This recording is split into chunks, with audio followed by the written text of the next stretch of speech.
man there trying to stop Drogba getting himself into further trouble. Oh, it's not a bad ball for Pele on the right side. It's Carlos Alberto. Oh, what a great goal that was! Carlos Alberto. Maradona just walked away from Huddle then. Maradona smoked and Maradona! They're appealing for offside.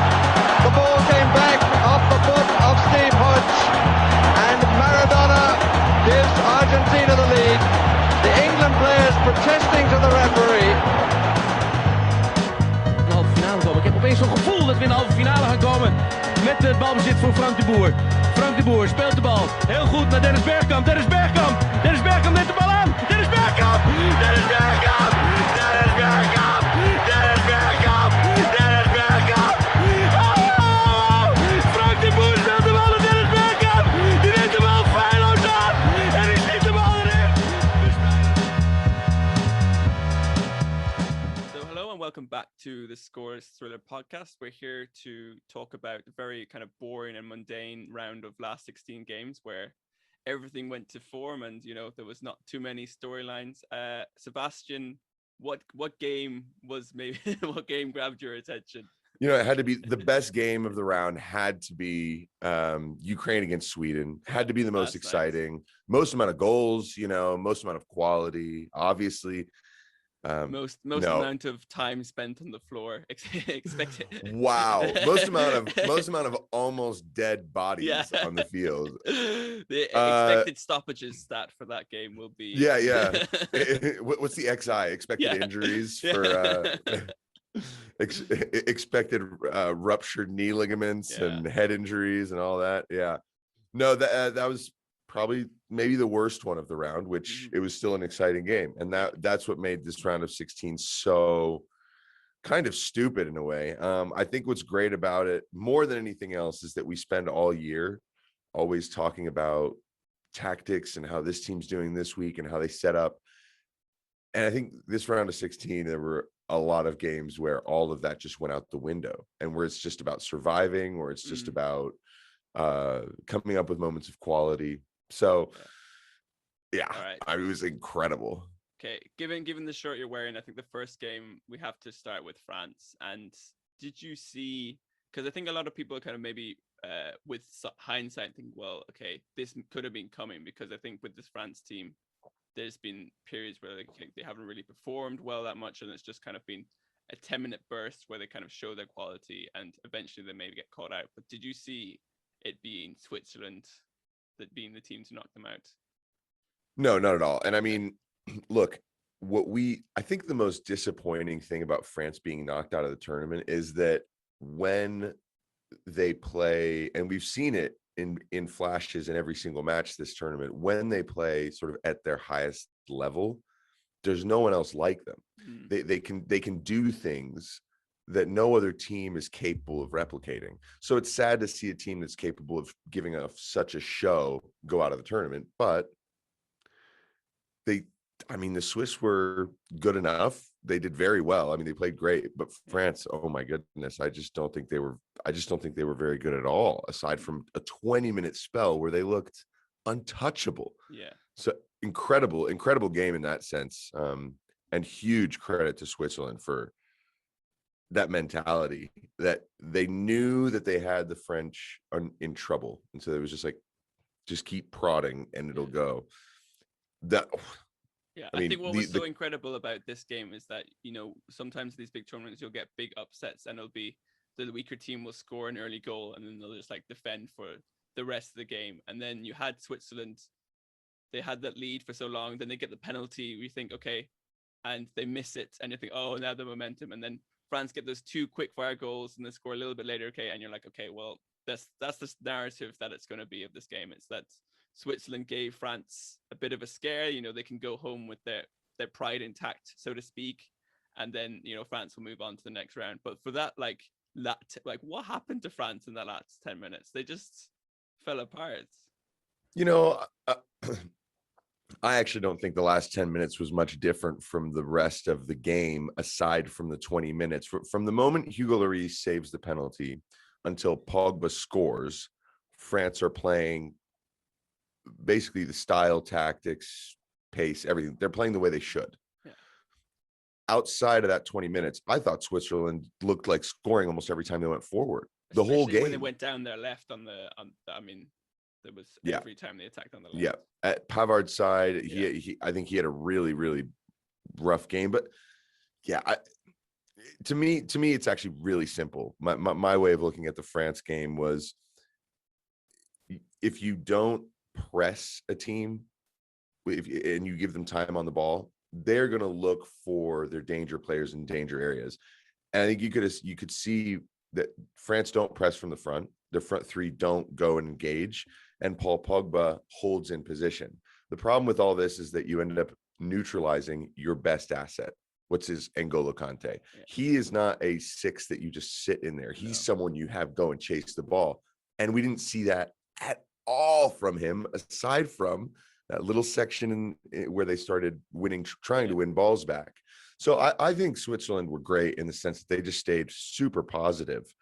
But France, all tournament long, that tactic of sort of laying in two sort of very strict lines of four, it felt a little outdated, to be honest. Yeah, I think there's a reason why, like, Granit Xhaka was able to play as well as he is. Like, I think everyone who's kind of watched Premier League kind of knows the limitations of his game, that he's not the most mobile, but if you give him space, he can just sort of sit there and play these really, I mean, the pass that he played for the third goal was just sensational. I think, like, there was a reason that he was able to play that well. Yep, I totally agree. And I mean, that's the only thing for me. I'm like, it's too bad. I mean, I don't know. Switzerland, they really deserved it. They didn't show many deficiencies at all. But what France showed was, all we have to do is go into fourth or fifth gear for 15 minutes. And this is what you see. Mm-hmm. So it's disappointing to see a team that's capable of that kind of show go out of the tournament. But at the same time, the surprises are part of the show of the tournament as well. So, yeah. Let's touch on the other game that day, the Croatia-Spain game. I mean, for me watching this, it was kind of, Spain looked so comfortable, and then all of a sudden Croatia just kind of burst into life right at the end and had those two quick goals to send it to extra time. Very similar to the other game that day. Incredibly similar. Yeah. I mean, what did you think? What did you think of the pattern of the game, actually? Because I thought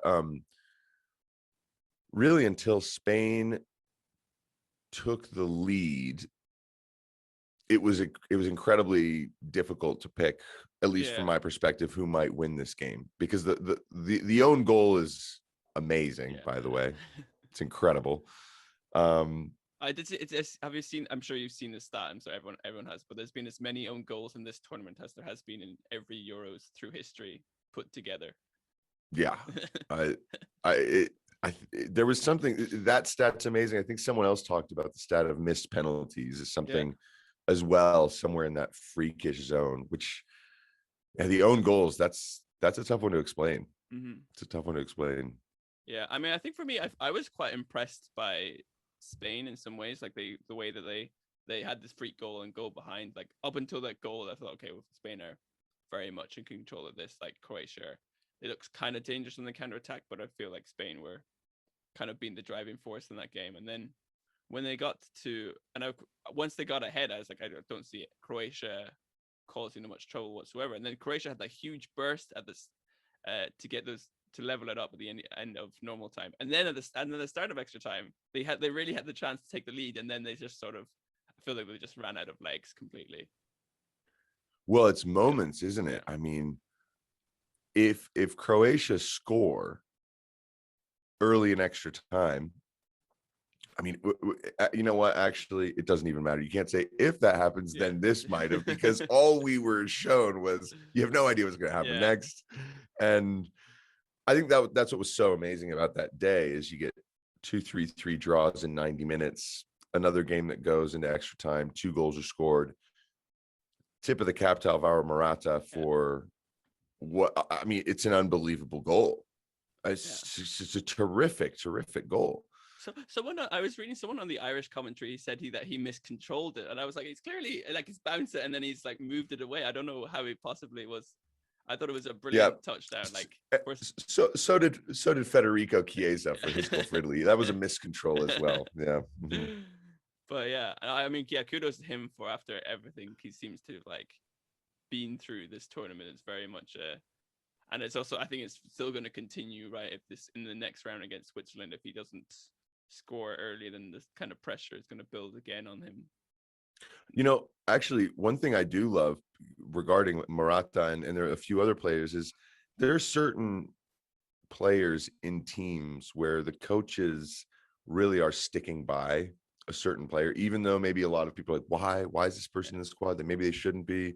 You know, Southgate's done that with a few. I mean, a lot of coaches are sort of notorious for having a few players that they trust and rely on, and they always put them in these big games, and then they tend to deliver. And I thought that the amount of support that Luis Enrique has given to Alvaro Morata throughout this tournament has been great. I think before the second game, people were like, is he going to play? And he said, listen, it'll be Alvaro Morata and 10 others to start. I mean, that really backs your striker, and it's hopefully paying off for him, because that was terrific. It was a great goal. Yeah, no, I thought like Croatia were good in periods, but I think they just didn't have quite as much as Spain had, especially in extra time. They were just kind of able to take control of it.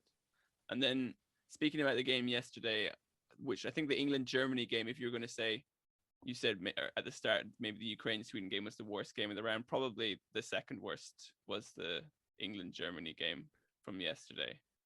Yeah. I think that's an easy award. Yeah. Easy award to give it second worst of the round. Although it was incredibly tense. Yeah. And sure. I think Wembley, the tension in Wembley, you could feel it. You could feel it wherever you're watching the match. And so I think the occasion was it outweighed the football. Yeah. I think quite often with that, I mean, I always like games like this where maybe the game isn't quite as exciting. I'm always like very invested in it anyway, just because, you know, it's so tense. And also you kind of know that the first goal is probably going to decide it. And I think that was kind of the case where like England and Germany kind of nullified each other quite a bit, but England, I think, definitely were the better side and deserved to move on. I think so. I think so. I was really happy to see England just, I think, put that performance in for that game. I think that was important. Yeah, it's going to be very interesting to see what they decide to do against Ukraine, but we'll get to that later. Yeah, I mean, we can get to it, like whether he switches things up, right, or whether they decide this is the system that he wants to use. Yep, it's going to be very interesting. Interesting. Okay, and then let's touch on a couple others. There was the Dutch game against Czech Republic, which feels like years ago, but I know, like 3 days ago. Okay. When you were watching this and De Ligt did the handball thing, did you immediately think he's gotten away with it, or did you? Because for me, when I saw it, I was like, oh, maybe he just accidentally hit his arm, and then I saw his reaction, and I saw the kind of like because after it happens, the referee immediately gets kind of surrounded by the Czech players, and they're like, check the VAR, and he's clearly like deliberately handed it, and I could see. You kind of see this kind of slight fear and guilt in De Ligt's eyes. And then I was like, okay, there's more than this than actually accidentally hitting his arm on his way to the ground.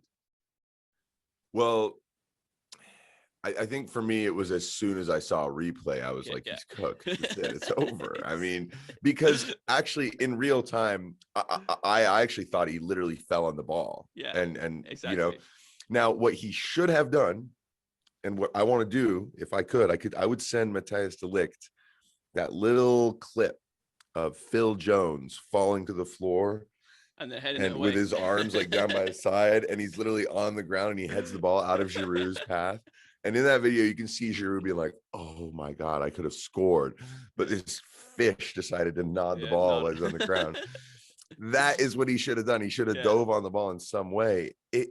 It's an amazing moment of panic from a player to actually, I mean, he reaches for it and pulls it behind him. It's like a basketball player trying to like stop it from going out of bounds, just kind of reaching and pulling it back. I mean, it really, you know, as a coach of young players, it's that moment where a ball goes in the air to them and they have not thought, okay, I should take it down with my chest or I should head it, and it starts coming and they're staring at it and they just put their hands in the air and catch the ball.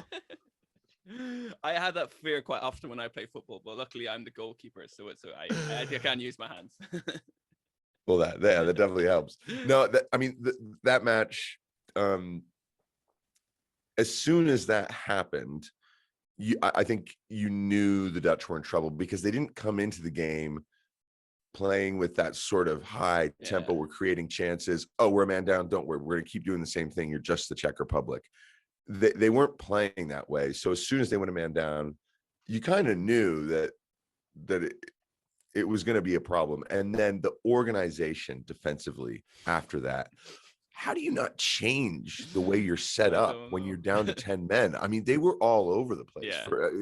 It was bizarre. And Daniel Malin really should have scored.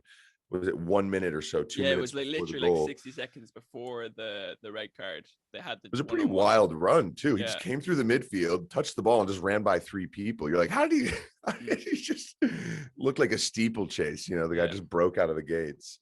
But that was a major surprise. Maybe it shouldn't have been. I don't know. Do you think that we gave the Dutch a little too much credit from their group stage? I think people before the tournament were, that they're kind of disorganized, and then they were slightly kind of taken in by the kind of classic Dutch free-flowing football that we saw in the group stage. But I think there was still, even in the Ukraine game, in the first game, if the signs were there that they're kind of vulnerable to a team like the Czech Republic, who are not star talented, but they're clearly well organized and they can take advantage of a high quality team which is not quite as well set up. Mm-hmm. Yeah, and I mean, who would know that Scotland's group turned out to be, I mean, with three of the quarterfinalists and nobody from Group F. Yeah, well, that's why they call it the group of death, I guess. They're all out. They're all out. Incredible. Okay.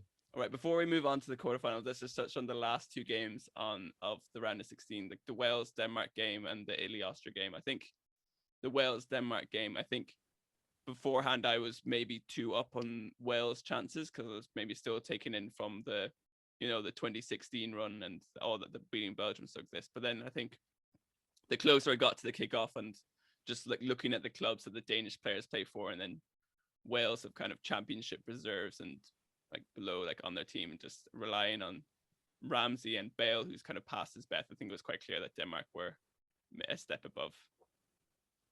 Yeah, look, I did the same thing. I got a little bit high on the whole Wales thing from 2016, and also the way they've sort of stepped through this tournament. The first game they weren't good, then they were excellent against Turkey, and then I mean the way they've moved through. It looked as if they had a very clear, simple plan and identity. And then the problem that I was sort of wrestling with Denmark was, are they going to have, I mean, this is a massive emotional roller coaster for them. Are they going to be just brought back down to earth? Are they just going to run out of gas? And wow. I mean, that was an amazing performance from Denmark. And I have to say, it's the one thing that needs to be mentioned here is that Wales, if you look at their travel, I think, who was it? One of their players at the end of the game mentioned Gunther was very angry about the out in Baku and then in Amsterdam for this game, how I think there was 15,000 people traveled from here in Copenhagen to it, where they weren't really allowed to have any. There wasn't very many Welsh fans there as well. So and that is something that I think is a big caveat on this tournament, because we'll talk about the Belgians, but they really traveled a lot as well. So it's an interesting one. We talked about that in the last episode we did together, but now we're seeing how some teams really feel like they kind of got a short hand in this. And tough. We're not used to looking at schedules of a tournament and going, wait, which city in Europe is this in? And also, I mean, it feels kind of mad that. Okay, some teams had their games in Baku in the group stage, but now Czech Republic and Denmark have to go all the way out there now for their quarterfinal. Exactly. Yeah, and then go for it. No, I was just gonna say, looking at the other game, like the Italy-Austria game, I feel like this was the kind of first game where Italy had a bit of a hiccup where they kind of had breezed through so far, and then actually Austria played really well and could have quite easily won the game. Yeah, I was hoping that Arnautovic goal would stand because I think it would have made that last 20 minutes really, really, really incredible. But yep, Italy pushed to the edge. They have some real quality. Enrico Chiesa's goal is amazing. It's absolutely incredible. And then Pessina's goal, there's a carbon copy. Marcel Sabitzer has almost the exact same chance just a few minutes later, and he doesn't take it. And I think that was the big difference. And Italy, now that France are out, Portugal out, Germany out, they're looking better and better and better. And I mean, if we talk about Belgium, Portugal as well, because Belgium look beat up. They look wounded right now. If De Bruyne is out, if Hazard's limping around, which I think is confirmed. I think I was just reading that Martinez has confirmed that both of those guys are out of the rest. Yeah, right. At least the quarterfinal. Yeah, and that game was a messy game as well. It was the goal from Thorgan Hazard's great. I love it because, and I don't like to criticize goalkeepers for those ones. I just like to say, it was a good hard shot. Yeah. Nice. But it moved a bit. It did move. It's those new balls, Yeah. But I think that now it really does kind of call into question everyone's idea of Belgium being sort of favorites. So, as we look to, when we look at the next round, that's a tight one. All right, let's jump into it. Okay, let's do it. Yeah, we've gone through the last 16, so we're gonna now make a bit of a predictions for the quarterfinals. So let's look at the first one, Belgium, Italy. I have on my little notes, I have Italy to nudge it, based mainly on Belgium missing Hazard and De Bruyne, and I feel like the Belgian defense probably can be got at. Yeah, I agree, and I think to me this will come down to Mancini's team selection and substitutes, right? If the personnel are the right people to hurt this Belgian team, without De Bruyne and without Hazard, you're looking at a normal high level side, but without X factor players that are going to win the game for you. Exactly. But there's not that spine that just terrifies you. So I'm with you on that. I think Italy, they've got the team spirit. Everything's been going well for them, and I think that game against Austria is excellent for them for the next round. They had to worry, they had to suffer. Right? Yeah, exactly. Because had it been too easy, I really would think I would have chosen Belgium for this match had Italy easily walked by Austria. All right, score prediction. I've got 1-0 Italy. Yeah, I'll go 2-0 Italy. All right, 2-0. Okay. All right, then let's talk about the other game on Friday, Switzerland and Spain. My worry for Switzerland will be that I think quite often in these tournaments you see teams who have the underdogs, they'll have one big performance where they'll kind of lay it all out, and then a few days later they have to kind of reach those levels again, and it's tough for them. So I think for that reason, I feel like Spain might be might win this one comfortably. Yeah, I think Spain should win this game, and since Spain all of a sudden started scoring goals, I'm going to go ahead and I'm going to plunk Spain 3-1. And the reason why is oh, nice. There we go. The reason why though is I look, I don't want to be harsh or unfair on the Swiss, but to be completely frank with you, when France played at their level, they made them look a very average side, and I don't think the Swiss have really pulled up a whole bunch of trees this tournament when they've been under real pressure. But that's what Spain are going to put them under some real pressure. That's what made the France game so surprising, because I'd watched Italy play Switzerland, and they were just tearing them apart in the first half. Like Switzerland could barely make 3 passes together, just couldn't live with like the intensity of a top level team. So that's what kind of like, how are they going to, if Spain really go at them like they did, I think, in periods against Croatia, I'd really fear. Spain are going to try and win the ball high. Honestly, against Switzerland, you have to go win the ball high. I listened to a guy on French on L'Equipe's YouTube feed. This guy was talking about, he's like, why we aren't trying to win the ball up high and then give it to Mbappe and Griezmann, these guys up the field. I don't know. And apparently, actually, it's that some of the players went to Deschamps and told him we prefer starting from a deeper position. Well, I'm sorry, as coach, you got to be like, screw that. We're pie pressing and we're stealing the ball from these guys. Spain, that is what they do. They're excellent at ball recovery. I just don't think Switzerland are going to be able to live with them. I really don't. I don't think we're going to see a repeat. So, yeah. And we're out to scoring now. Sorry, Switzerland. Sorry. All right. Okay, so that's the 2 Friday games. Now on to Saturday, the early kickoff. Czech Republic against Denmark. People are beginning to get very, very excited in Copenhagen. As they should. Yeah. As they should. But this is almost the same thing as the Wales game. It's can you go and score the goals? Because the Czech Republic, you can't leave them hanging around. But I think Denmark. I think I'm really hoping going to try and play this game like they did against Scotland and just kind of sit deep and try and get something on the break or some kind of set piece or something like this and see if that works for them. Yeah, maybe not though. Their confidence has to be going really high right now. They might be thinking, we can take the game to these guys, but they're going to be very careful. And it's hard to know what you're going to get from Denmark in terms of the explosion of energy. Here's the thing though, finally, for the first time, they're not basically playing at home. But look, I'll take Denmark at 2-1.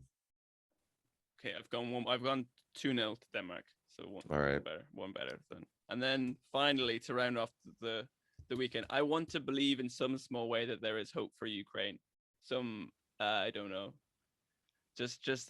But honestly, after watching 120 minutes of them last night, it was great for them, and I was very pleased that they had their moment. But can you see a way of that Ukraine team putting much pressure on England? No, I really can't.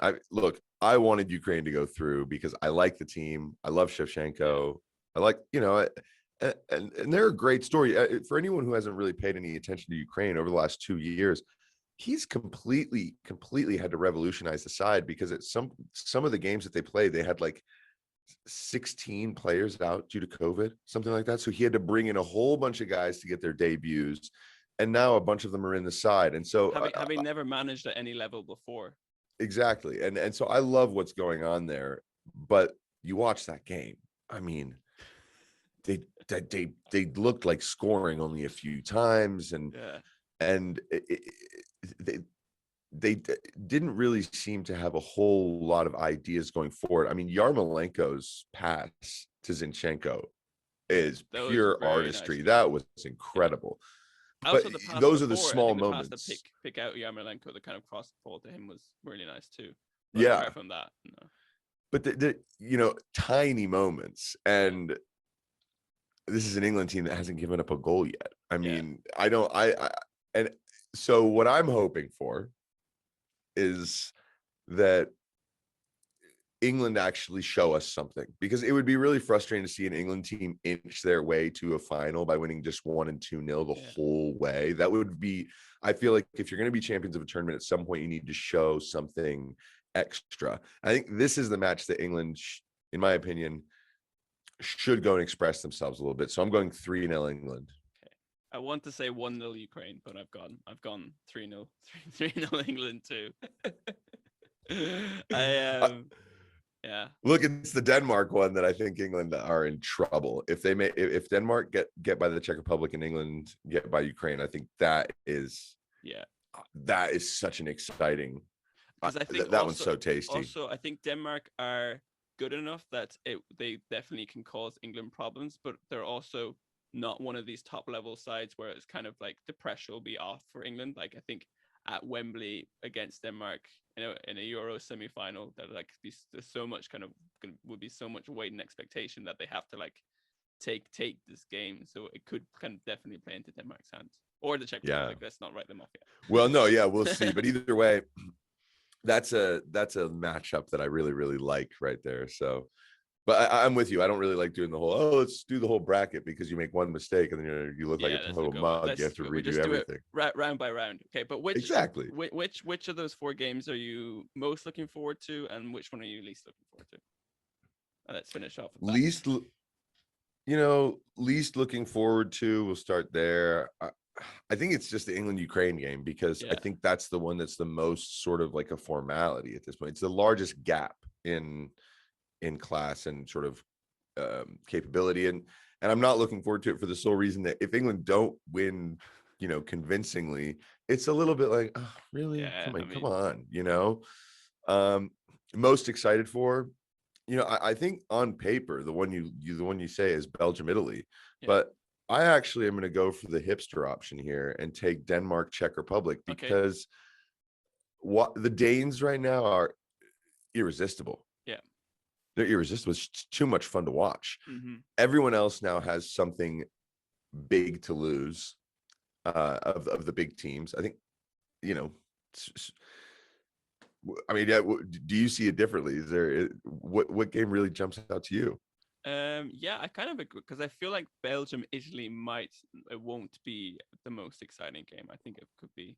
I mean, I'm super interested to see if Switzerland can in some way kind of match that performance against France, whether they're able to sort of bring that kind of fight and intensity again against a Spanish team, which is really looking hot going forward now. So I'm quite interested with that one. And then I kind of definitely agree about the Ukraine England game.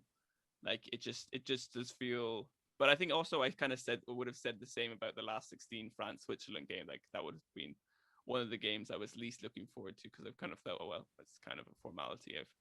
Whenever I watch Switzerland at major tournaments, they're never exactly the most swashbuckling side. So I was like, okay, but so then it definitely can. It's a tournament of surprises.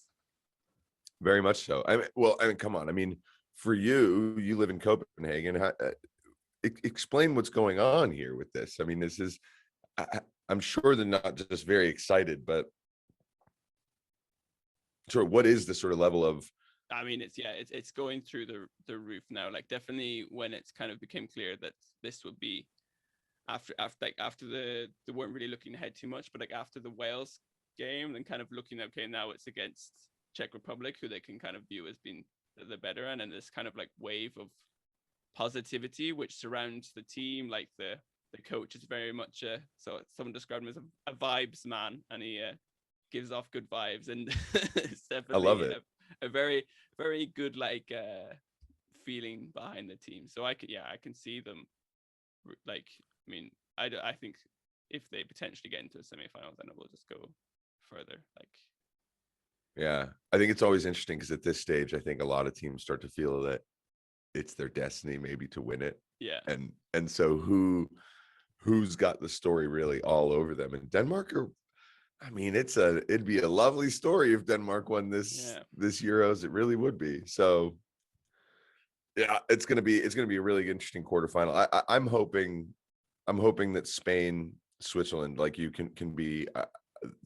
Look, if Spain can just treat us to the best football in terms of crazy games for the rest of the tournament, I'm good with that. I'm good with that. Just every time, go and score, give us 7 goals. It'll be fun. Final question. You coach youth football. Have you ever had your goalkeeper do something as mad as Simon did? And how do you pick them up afterwards? Youth goalkeepers absolutely do things. There's a lot of interesting examples. I'll give you 2 small examples. One, we do pass back to our goalkeepers. We do use our goalkeepers. We build out of the back. And I had a goalkeeper get a little nervous when we were under a lot of pressure and basically take 2 touches on a goal kick. He took one to put the ball out of his feet, and then it's an indirect free kick 7 yards from your goal. And you're just like, no. Oh, no. And then I think one of the saddest ones I've ever seen. So we play on these, these turf fields. Yeah. But in the United States, one thing you see is a lot of lines, because they also play American football, like lacrosse. Yeah. So you have all those lines out there. And this kid went over to the top of the penalty area to punt the ball and walked 2 yards out of it. Just kept going, because he thought that the penalty area line was the white one just a couple yards ahead. Instead, he just strolled out of it. The referee gave him a red card. Oh my God. It's a 12-year-old kid. And so it wasn't, I was just sort of an assistant. I was watching the game and I mean, this kid was flush with tears for it. So what do you do with goalkeepers? I think the most important thing is to let them know that, like, whatever. I think every mistake a goalkeeper makes, in my opinion, is whatever, because around the pitch, everyone else needs to do their job to cover for them. So I just always tell goalies, look, like, nightmare situations are going to happen to you.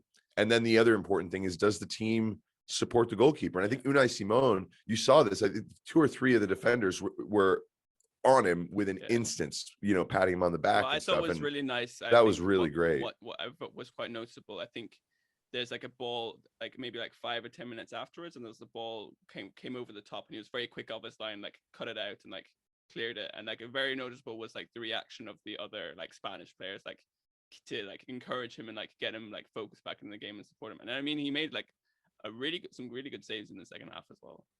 Well, and there was, I think, early in the second half, the first ball that was played back to him, the Croatian fans were right behind him, and they all went, oh. I thought it was quite noticeable, like the pressing, just stuff like the Croatian team was like, oh, well, maybe he'll do it again.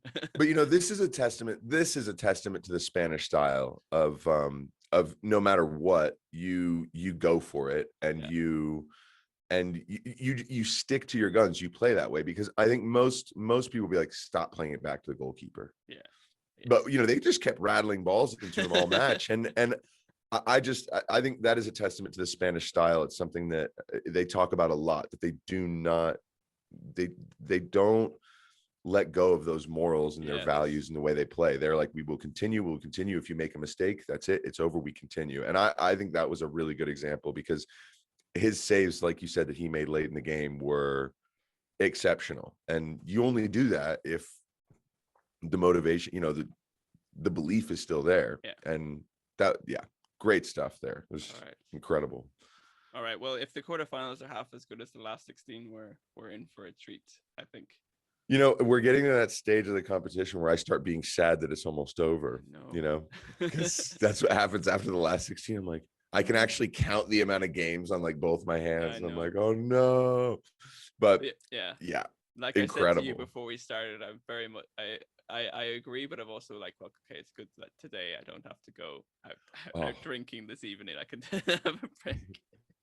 Well, and you in Copenhagen, you're just sitting here going, how big is this wave going to crash in this city? Because you have to basically go ahead and contractually sign that you will be partying for the next 3 weeks if Denmark win the whole competition. That's just it. You're just in. You're in the pool.